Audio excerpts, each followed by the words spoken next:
Short video বানিয়ে এত ভালোবাসা পাচ্ছি তোমাদের কাছে না, তাই ভাবলাম চলো আজ থেকে একটু ছোট ছোট করে মাঝে মাঝে সাথে একটু লং ভিডিও ছাড়া যাক। তাই এটা আমার বোন বানিয়েছিল আমার ঘরেতেই, তাই ভাবলাম দেখি ওর কাছ থেকে এটা আমি একটু ভিডিও রেকর্ডিং করে নিয়ে তোমাদের সঙ্গে একটু শেয়ার করা যায়।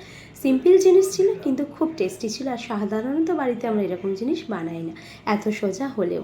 যার জন্য কি করেছে, কিছুই না, সিম্পল কিছু মাছ নিয়ে নিয়েছি একদম। আমি তো এখানে ইউজ করেছি সামান্য রুই মাছ যেটা ঘরে ছিল।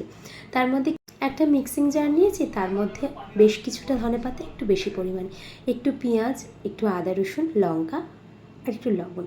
ব্যাস এগুলোকে সব সাথে একটু মিশিয়ে নিতে হবে। তোমরা যেতে পারো এর মধ্যে একটু হলুদ ইউজ করো, আমি করি না, বাট আমার বোন করেছে, তাই তোমাদের সাথে সেটা শেয়ারও করে দিলাম। আর একটু গোলমরিচ বাটা থাকলেও হবে বা গুঁড়ো থাকলেও হবে। দিয়ে দেওয়ার পরে দেখো এখানে পেস্টটা কত সুন্দর রেডি হয়ে গেছে। এটাই কিন্তু মেন ছিল এই রেসিপিটার জন্য। এই পেস্টটা যদি বানাতে পারো না তাহলে আর কিছু লাগবে না, এতেই তোমার কিন্তু পুরো রান্নাটাই জমে ক্ষীর হয়ে যাবে।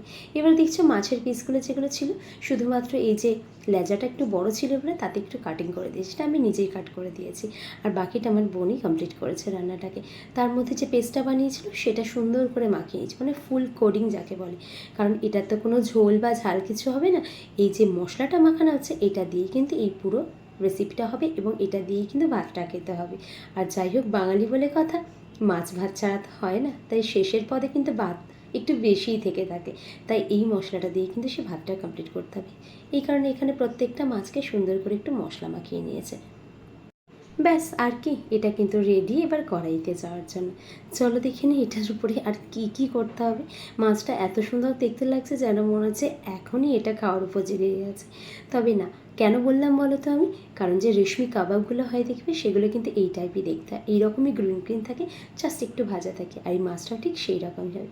দেখতে পাচ্ছ ভাজার পরে মাছটা কেমন লাগছে, একদম রেশমি কাবাবের মতো, তাই নাকি? তোমাদের কেমন লাগলো একটু জানিও ভিডিওটা।